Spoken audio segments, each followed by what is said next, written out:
wasu miyagu sun yi awon gaba da shafin Jaruma Maryam Yahaya na Instagram.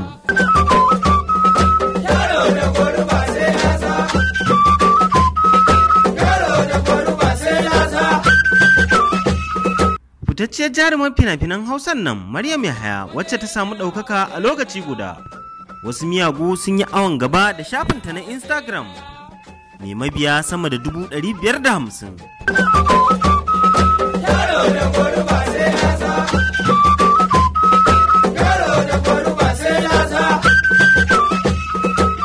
Kowa dai ya san yadda shafin Instagram yake da amfani musamman ma a wajen mata, ballantana kuma a ce fitacciyar jaruma.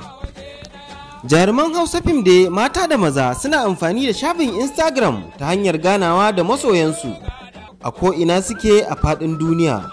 A saboda haka ne ma suke girmama wannan shafi na Instagram kuma suke ɗaukansa da muhimmanci a cikin shafukan sada zumunta.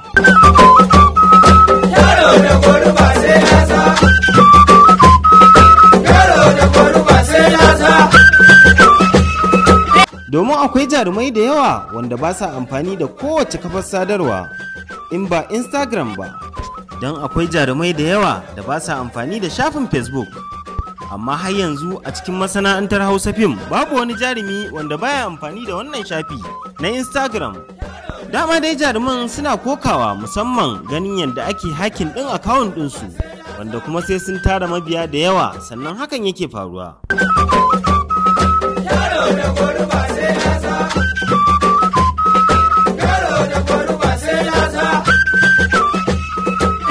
Mun so jin ta bakin Maryam Yahaya akan wannan batu, amma hakanmu ya kasa cimma ruwa.